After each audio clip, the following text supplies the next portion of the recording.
Қаламызда алғаш рет қазақ тілінде сыбайлас жемқорлықтың зардабын көрсететін спектакль қойылды.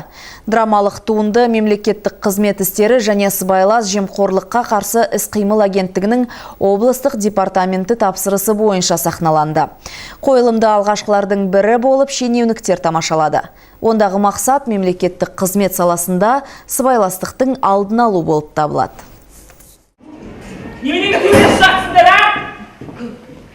Начальник, бәрі дұрыс қал жемеңіз. Кім дейін? Начальник. Әйел тағдыры спектаклінде қазіргі қоғам бейнесі ашық көрсетіледі. Мемлекет қазынасының қолы жеткен шенділердің ақшаны талан-таражға салуы, бірін-бірін алдау, арам пиғылын жүзеге асыру үшін пайдалану. Соңында сотталып, абақтыға қамалған жемқор әйелдің ащы зары. Оқиғаның желісі өмірден алынғандықтан көпшіліктің көңіліне ой салады. Және тәрбиелік маңызының зор екендігін айтады сыбайлас жемқорлықпен күресушілер. Театр репертуарында кеңінен танылған шығарма, өйткені және сол арнайы осындай халық арасында зор бағаға ие болған, соның ішінде осы адамгершілік, сыбайлас жемқорлыққа қарсы мәдениет сияқты құндылықтарды дәріптейтін шығарманы арнайы театр ұжымымен бірлесіп мемлекеттік қызметшілер үшін ұйымдастырып отырмыз.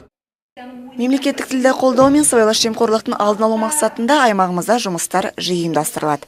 Осында игі бастамалар адамның рухани дамуына, көңіл көкжиегін кеңейтуіне оң әсерін тигізеді. Қойылымды тамашалауға келген мемлекеттік қызметкерлер спектакльден үлкен әсер алғандарын және туынды терең ой салғанын айтады. Негізі шыны керек, бірақ бір ой салады, адам кішкене ойланады. Негізі біздің өзіміздің жаңағы жұмысымызбен, кәсібімізбен байланысты ғой барлығы. Жақсы тәрбиелік мәні бар деп ойлаймын. Қойылым режиссері Қазақстан Республикасының мәдениет қайраткері Сламбек Жұмағали, ал авторы Аманбек Жапаров. Алдағы уақытта театр ұжымы аталмыш драмамен Қарағанды облысы бойынша гастрольдік сапарға шығуды жоспарлап отыр.